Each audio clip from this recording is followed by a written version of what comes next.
Dans une ambiance houleuse, le débat s'est vite orienté sur les griefs des marins-pêcheurs envers leur président. Nombreux réclament des comptes concernant l'utilisation des fonds attribués aux ports en eau profonde, aux sargasses ou encore au chlordécone. Les accusations qui viennent d'ici et de là, moi, je m'en balance. Si effectivement le président que je suis a une quelconque malversation avec un quelconque fonds, qu'on porte plainte et que j'aille en prison. Point très, j'ai fini avec ça. Mais je suis un chef d'entreprise et si je peux répondre à un appel d'offres au Havre, je le ferai.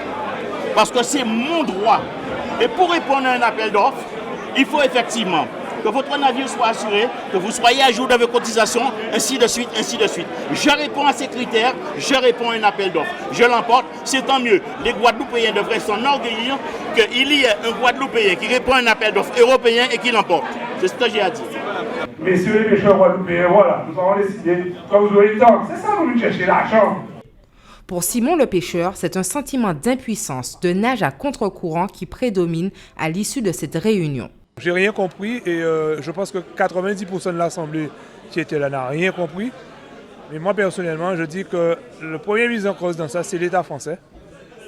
Ils auraient dû prendre leurs responsabilités, au moins être honnêtes avec les pêcheurs et dire vraiment qu'est-ce qu'ils veulent pour la pêche en Guadeloupe. Parce qu'on a l'impression qu'il y a une grosse anguille sous roche et qu'on est en train de nous endormir à coups de réunions, à coups de promesses, et rien ne se fait.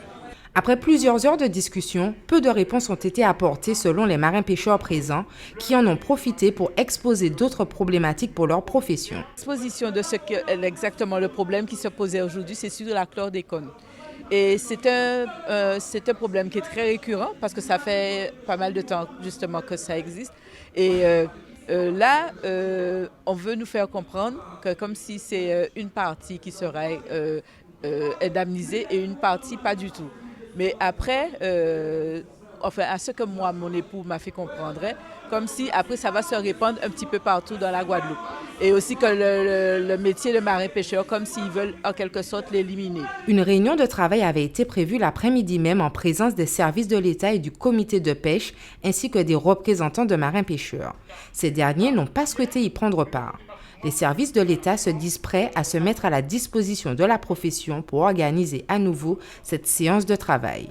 Ces trois groupes de travail, c'est nous qui en avons pris l'initiative pour mettre tout le monde autour de la table sur ces trois sujets.